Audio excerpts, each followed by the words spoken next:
السلام علیکم ناظرین. ګوره پکې ماته کله کله یاره ګوره پکې ماته کله کله او خیر دی وروسته مې په کاڼو باندې وله او د خپل قومه مې ګیله د لوی اړه کې څوک یې نه مني نو ویم چاته سله ډېرې ورځې وشوې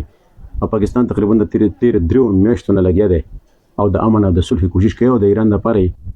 خوله نه وچېږي کله یو ملک کله بل ملک کله چاته منت کله چاته منت خو اوس نوی خبر د نن سبا دا دی او د دې سره سره اوس یو باب المندب هم بندو نو د باب المندب د بندولو سره عموما په ټوله دنیا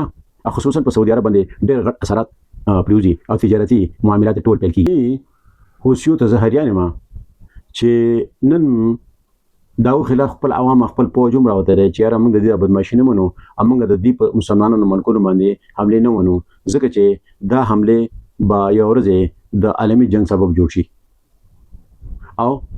په هغې کې به د ټول نه زیات میده کېږي مسلمانان ملکونه. هسې خو زموږ دا حالت دی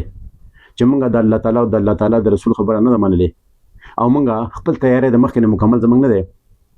موږ اوس په جنګ کې آسونه سر بو نو دې وجې نه موږ ته خو پوخانه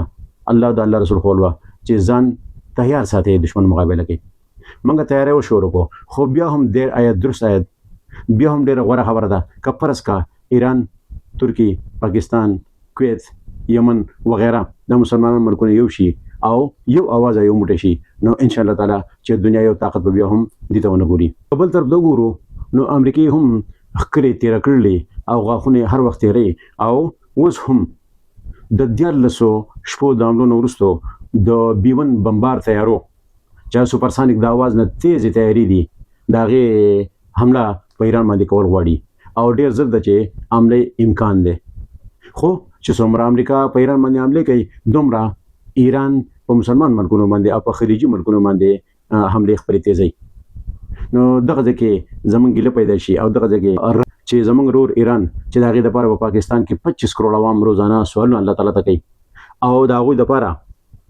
ټول خلک یو اواز دی او پاکستان حکومت هم تر اوسه پورې د هغو هر قسم تعاون کړی دی. نو بیا ولې دوی ته دا خبر نه رسي او بیا ولې دوی په دې خبره باندې عمل نه کوي چې دوی د مسلمان ملکونو سره خپل اتفاق صحیح وساتي. ورنه خدای دې نه کړي ډېره لویه تباهي به وشي خو په تباهۍ کې زموږ یاره دا ده چې ټول تاوان او اکثریت تاوان به د مسلمان ملکونو. خیال ساتئ الله ښه ساته ډېره مهرباني ټول مسلمانان یو موټی یو اواز شئ.